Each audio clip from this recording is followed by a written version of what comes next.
Yo, guys, it's Hart. Going to be going over my top core plays here for Friday night on DraftKings. We have a nice little 7 game slate, so let's get right into it. Before I get into the slate breakdown, as always, make sure to hit that like button and subscribe. Really helps out my channel, and I do really appreciate it. And stay up to date with the injury news. As I always like to say, if you're new to NBA DFS or if you don't remember, injury news is really, really important. And so it's one of those things where, yeah, we can go over core plays, kind of early look core plays in these videos and breakdowns. You really have to kind of just be up to date with the injury news. And I suggest not building out your lineup to about 45 slash 30 minutes before the slate starts, just because the injury news on NBA slates is so massive because it really dictates who you want to get to due to that injury news. So keep in mind, a grain of salt that most of these core plays could change by the time, the slate starts. So as I always say, keep updated with the injury news, but we'll go position by position here. For the point guard position at the top, I think Cade Cunningham is a safe spend up. DraftKings still hasn't updated their box scores, which is very annoying. But Cade Cunningham, 10K, coming off a really poor shooting game. I expect him to bounce back here. He's a guy that can eat. He should probably average 45 to 50 fantasy points per game this season. One of those guys who is a double-double and even a triple-double threat. He looks really good here against Houston. You just kind of question a little bit about the game flow there. It might be a little bit slow defensive there from the Houston side, but I think it's a safe spend up. Trae Young, kind of the same situation against Orlando. I think he's fine. I really like Donovan Mitchell here, 9,100 going against a really, really bad Brooklyn team. He looks really, really good. Coming off a game there where he put up 31 fantasy points. This offense is, without Daniel Hunter, as well as there's no Darius Garland. Donovan Mitchell and Evan Mobley are the entire offense right now, as we saw from that first game. So a lot of early interest here in Donovan Mitchell for me. Moving on down a little bit more, I really like Ja. If he's good to go here, he should be fine. We'll see. But dropped 35 points in the season opener. Another one of those situations where he's got to be that entire offense there, him in Triple J. So he looks really good as a spin-up option. I like Brunson. I know at times he can kind of be scoring dependent, just like Donovan Mitchell. But, he's going to be a massive part of that offense. 8,400. Seems, I think, priced about right, but kind of feels slightly too cheap. Moving on down a little bit more, we know the upside with, Amen Thompson, if he can hit his shots. He does have some triple-double upside, but no interest there. I really like Stephen Castle here, or Stephon Castle, excuse me, at 6,800. He had a really, really good, first game. It was overshadowed by Victor. Obviously, Wemby went off, but 22, 8 of 12, 7, 6, 2 steals in 29 minutes. Like, he had a really, really good game as their starting point guard. A lot of interest in Stephon for me. I do have interest in the Washington Dallas side. CJ McCollum does look a little bit too cheap here. He should be getting, kind of mid-30s minutes. 6,500 is a nice price tag on that. Moving on down a little bit more, not a ton in terms of below that. I just don't think you need to get to anyone else right now in terms of these kind of cheaper point guards. I think I'd kind of stay up there, the CJ range and above, unless we obviously get some news where it's like we're going to be wanting to get down to some of these cheap guys. But I will call out two people. Jeremiah Fears. He played 18 minutes. He put up 17 points, so he's super aggressive when he's out there. If he gets 20 minutes, at 4,200, I think that's a fine dart throw. I also say Reed Shepard. Obviously, it really comes down to how long can he stay out there. He played 28 minutes in the last game. It was 3 of 11 from the field. So 4,800, I think he's a fine value. It just depends. Like, if he's getting cooked, they will pull him. But it should definitely be a lot better of a matchup there for him going against Detroit than it was with OKC and all those good guards. And the last guy I'll mention is Ben Seraph here. He put up, 8, 7, and 4 in 20 minutes. Wasn't super aggressive, 2 of 7, but if he gets to start again, sees around 20 minutes, at least in that first game, he was decently good in terms of points per minute. I think that could be an option. We'll see. As I said, it really depends on the injury news. Moving on to shooting guard here, Kevin Durant, priced about right. Don't mind him. Already talked about Amen Thompson. Norman Powell, I think he looks really, really good here. In the spot, 7,500 going against Memphis. He had a really good first game there for them. Almost had 20 field goal attempts. Was 9 for 19, 28 points. It was nice to see him with 9 rebounds and 4 assists. So it kind of seems like he might take over that Tyler Hero role for the offense for Memphis until Tyler Hero is back. So 7,500 for him is definitely a solid price tag. It was kind of a similar role he had with the Clippers when either like Harden or Kawhi Leonard was out. He was that secondary scorer, and he was really, really good. So he looks good there in that mid-range price. Moving on down a little bit more, I have a little bit interest in Trey Murphy here. As I said, CJ McCollum looks solid. That's really it. There's not a ton that's really standing out in terms of price for me in the shooting guard range. That's why I like putting Stephen Castle in that for right now. As I said, everything changes with injury news. So we'll have to wait and see. But in terms of shooting guards, not a ton that really stands out. I think Bane's fine. CJ, I think, is probably the best option for me right now in terms of just pricing and upside. Moving on to small forward, obviously KD's there once again. Jaylen Brown, I really, really like Jalen Johnson here for the Hawks. Another one of those guys.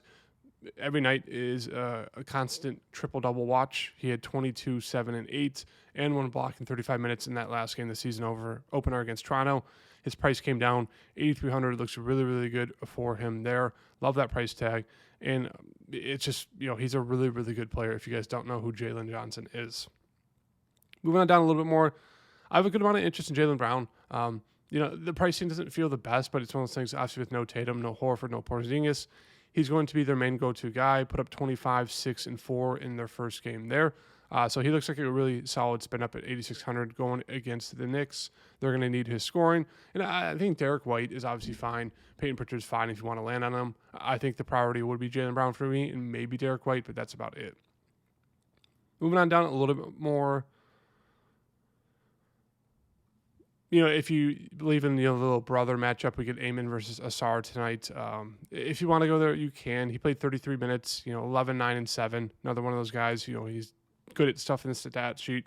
I don't mind him if you want to land on that. Chris Middleton, he looks pretty solid here for the Wizards. Decent matchup against Dallas.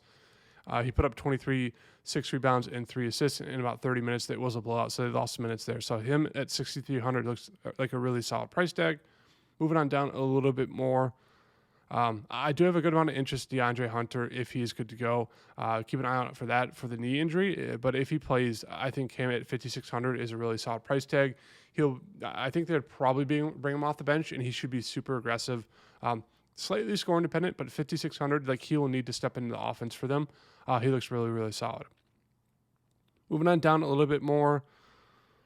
PJ Washington, I still think he's a really solid play. Obviously, that huge misprice in the first game, he was $3,000. I think he went for, about 25, 26 fancy points. So he was the easy lock. I think once again, he's firmly in play 5,000.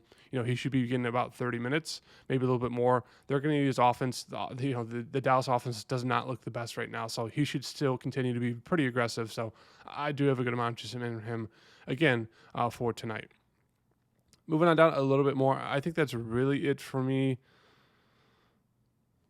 Yeah, nothing else really sticks out as of right now in terms of value. On the power forward side, Anthony Davis looks really, really good. Sengun looks fantastic. He's going to be very, very aggressive in the spot against Detroit. So he looks like one of the best spin-up options. Zion against the Spurs, I think once again he looks pretty solid even though the price came up. Cat does feel a little bit too cheap here at 8,700. We have to keep an eye out on that injury. Maybe he sits. We'll have to see. But I really like Mobley here. I like just going to the Cleveland guys just because they don't have a lot of other places to go to. Just because offense is going to go to Donovan Mitchell, Evan Mobley. So there's a lot of interest for those Cleveland guys for me right now. I think Paolo's pretty solid. Triple J looks interesting there at 8,200. We know the upside with him if he can stay out of foul trouble. Same thing with Bam. He looks really good. So I do really like this kind of low 8K range for the power forward position. Below that, Chris Middleton, as I mentioned, he is a very solid option. And DeAndre Hunter, Jabari Smith Jr., I think once again is firmly in play, 5,500. They're going to need him to be aggressive. So I definitely think that he's kind of priced about right, but he does have upside to be like a 7X, 8X type player in that position. Moving on down a little bit more, that's really it for me. And then moving to the center position, obviously Victor looking like one of the best spin-ups on the slate. Wild first game there for him. He looked absolutely unreal. We already touched on Davis and Sengun and Towns, Triple J. We already touched on all of them. Moving on a little bit more, Jared Allen. I know I keep harping on these Cleveland Cavalier guys, but he is really, really cheap here at 6,000. I know he's not heavily involved offensively, but we've seen over the past 4 or 5 years that he can have some really, really good games. And 6,000 is kind of on the lower end of the range that we'll get from him, just because he is this guy that can stuff the stat sheet. Obviously, he had just a pretty bad game there. 4 points, 4 rebounds, 2 steals, and assists in 28 minutes. But he's one of those guys, when it's a close game, if he's not in foul trouble, he should see mid-30s minutes, and he has the ability to easily go for a double-double. If not, he can almost go for triple-doubles at times. So I have a lot of interest in Cleveland for this matchup against Brooklyn tonight, just because they're all really, really cheap and they get a fantastic matchup. Could you say there's some blowout risk? Yes. Like if Donovan Mitchell and Mobley and Allen are cooking, like it could definitely get out of hand, but I really, really like those guys in that spot.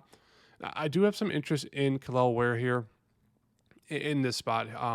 Against Orlando, he only played 14 minutes, but if he gets extended closer to 20 minutes, he's one of those guys who can easily go out there and put up a double-double, go for a 10 and 10. So if you're looking for more so a slight dart throw at center, I think Kel'el Ware is an interesting player to get to. I mean, that's really it for me. Not a ton of other interest right now. I mean, Steven Adams, he had a really solid game. His price didn't move. Good value play, but Detroit doesn't play too big, so maybe it's one of those spots where he could get his minutes reduced. That's always just the risk with him, is that his minutes are not a guarantee, because if the other team goes small, Steven Adams, they won't keep him out there. They can definitely go a little bit smaller with the personnel they have. So coming off a good game, 4 points, 13 rebounds, 3 assists, 36 minutes, but that game did go to double overtime. He stayed out of foul trouble, but yeah, he's fine. And I will mention Yabusele. I think he's an interesting option. $4,000. He played 22 minutes off the bench. He will be aggressive when he's out there. So I think he's a fine value that I'll throw in for this lineup, especially if there's no Towns. So obviously, Yabusele would be a really good option. And then obviously, Mikal Bridges, OG, Jalen Brunson, they all look like really, really strong plays if there's no Karl-Anthony Towns, because they'll have to pick up the slack in terms of the offense. Moving on to the guard spot here to kind of fill up this lineup. Not much to like, as I mentioned, in terms of these value plays. I do have some interest in Fears here, 4,200 against the Spurs, and then 4,200 left over. We could get to